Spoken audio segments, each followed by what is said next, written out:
शुरुआत कर रहे हैं आज इस वक्त की बड़ी खबर से। कांग्रेस के दफ्तर में जो कि दिल्ली में स्थित है, वहां पर जबरदस्त तरीके से हंगामा हो रहा है। कांग्रेस पार्टी के कार्यकर्ता इस बात से बहुत नाराज हैं कि आप पार्टी को आखिरकार कांग्रेस बिना किसी शर्त समर्थन क्यों दे रही है। 3 ऐसे विधायक हैं कांग्रेस पार्टी के जो कि इस बात को लेकर काफी खफा हैं। तमाम ऐसे समर्थक हैं कांग्रेस के जो कि कांग्रेस दफ्तर के बाहर प्रदर्शन कर रहे हैं, नारेबाजी कर रहे हैं और चाहते हैं कि हर कीमत पर कांग्रेस अपने समर्थन को जो कि बिना शर्त दिया गया है उसे वापस ले ले।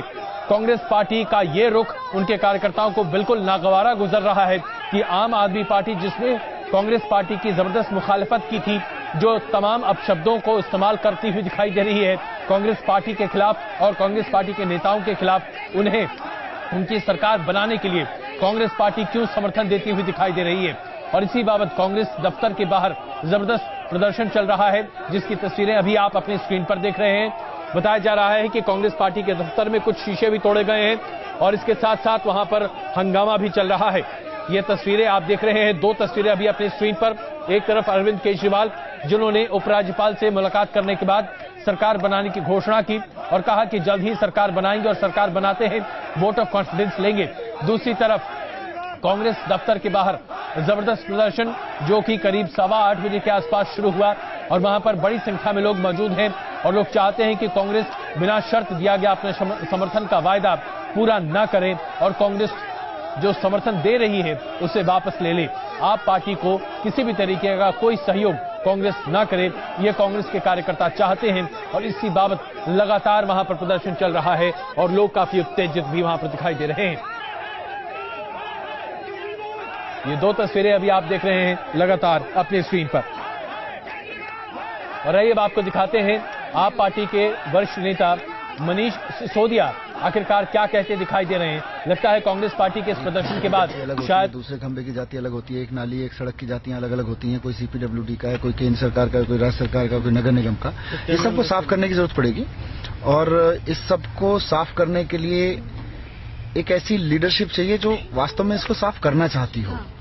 रेवड़ियां बांटी जाती हैं तो उसको खत्म करके और बहुत कुछ हो सकता है। पर आपको लगता है इसमें स्टेट अथॉरिटी की जरूरत है? स्टेट की पावर नहीं है इन सब्जेक्ट्स पे, क्या बनना चाहिए? पर ये तो लोकल बॉडीज के जो आपने कहा, ये तो लोकल बॉडीज को भी कहाँ पावर दी हुई है? सेंटर ने पकड़ के रखा हुआ है बहुत सारी चीजों को, तो सेंटर से भी आजाद कराना है। जो चीजें स्टेट से आजाद, हम तो वापस मोहल्ला सभाओं को ले जाना चाहते हैं, तो मोहल्ला सभाओं तक पावर लानी पड़ेगी। उसके लिए जितने कानून बदलने की जरूरत पड़ेगी उसके लिए भी लड़ेंगे, लेकिन अभी जो शुरुआत हो सकती है मौजूदा कानूनों के साथ तुरंत शुरुआत करने की जरूरत है। तो ये अभी आप देख रहे हैं प्रदर्शन की तस्वीरें जो कि कांग्रेस की पार्टी दफ्तर में दिल्ली में है, जहां पर कांग्रेस पार्टी के कार्यकर्ता बहुत गुस्से में है, बहुत रोष में है और अपना गुस्सा प्रकट कर रहे हैं। वो चाहते हैं कि कांग्रेस पार्टी, जिसने बिना शर्त आपको समर्थन दिया है, वो इस समर्थन को वापस ले लें। हमारे सहयोगी कृष्ण मोहन शर्मा इस वक्त इस बारे में और जानकारी के साथ उपलब्ध हैं। कृष्ण मोहन, ये बताइए कि कांग्रेस पार्टी के कार्यकर्ता जो उत्तेजित हैं, उनका गुस्सा किस बात को लेकर ज्यादा है? बिना शर्त समर्थन देने का या आप पार्टी की सरकार बनते देख खुद अपनी हार से ज्यादा क्षुब्ध होने का?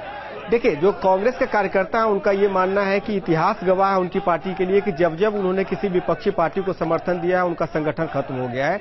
वो नहीं चाहते कि दिल्ली में आम आदमी पार्टी की सरकार बने, क्योंकि आम आदमी पार्टी जो उनके चीफ मिनिस्टर को भ्रष्ट कहती है, उनके मंत्रियों को जेल डालने की बात करती है, उनके साथ सरकार बना के चलाने की बात वो कार्यकर्ता किसी तरह से उसको मानने को तैयार नहीं है। कार्यकर्ताओं को लगता है कि अगर हम ऐसा करते हैं तो हमारी पार्टी सदा सदा के लिए दिल्ली से कम खत्म हो जाए। बिल्कुल कृष्ण मोहन, धन्यवाद इस जानकारी के लिए। हम आपके पास दोबारा आएंगे ताकि और अपडेट आपसे ले सकें।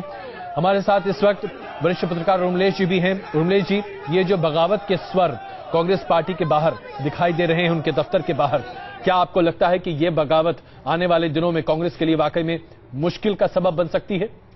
देखिए, मुझे ऐसा लगता है जैसे ही सुबह से ये चल रहा है कि भाई उनका शपथ ग्रहण होगा, रामलीला ग्राउंड में होगा वगैरह वगैरह, तो वैसे वैसे कांग्रेस के खेमे में, डिफरेंट पॉलिटिकल नेताओं के खेमे में तरह तरह की बातें होने लगी हैं और जब तक शपथ ग्रहण नहीं हो जाएगी तब तक मुझे लगता है इस तरह की सियासी नौटंकियां चलती रहेंगी, क्योंकि कांग्रेस पार्टी में एक खेमा है बहुत स्ट्रांग जो नहीं चाहता कि आप पार्टी की सरकार बने, क्योंकि सरकार बनने से खतरा उन पर नजर आ रहा है। यही नहीं केवल कि कांग्रेस पार्टी का बंटाधार होगा, बल्कि निजी तौर पे उन पे भी खतरे हैं। बिल्कुल।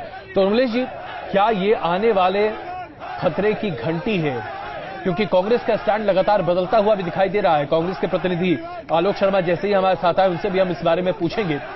कांग्रेस ने सबसे पहले बिना शर्त समर्थन देने की बात कही, उसके बाद 18 शर्तें जो आप पार्टी ने सामने रखी उसे पूरी तरीके से स्वीकार कर लिया। उसके बाद अपशब्दों की बात सामने लाई गई और कहा गया कि अपशब्दों के इस्तेमाल को बंद कीजिए। और फिर शीला दीक्षित यह कहती हुई पाई गई, बिना शर्त समर्थन नहीं है, सशर्त है, उन मुद्दों पर है जो कि आपने मैनिफेस्टो में लिखा है। तो क्या कांग्रेस धीरे धीरे अपने वास्तविक स्टैंड पर आ रही है? क्या आप इसी कांग्रेस का पलटता हुआ स्वरूप देख रहे हैं? नहीं, बिल्कुल। और ये बात सही है कि शीला दीक्षित जी को कांग्रेस में हल्के से नहीं लिया जा सकता। जब वो कह रही हैं तो उसका एक मायने है, लेकिन ऑफिशियली पार्टी की जो लाइन है वो अभी तक यही है कि ये समर्थन जो है उसके लिए कोई शर्त नहीं लगाई गई है। जी। शर्त का मतलब होता है अजय कि जैसे कोई कॉमन मिनिमम प्रोग्राम नहीं होगा,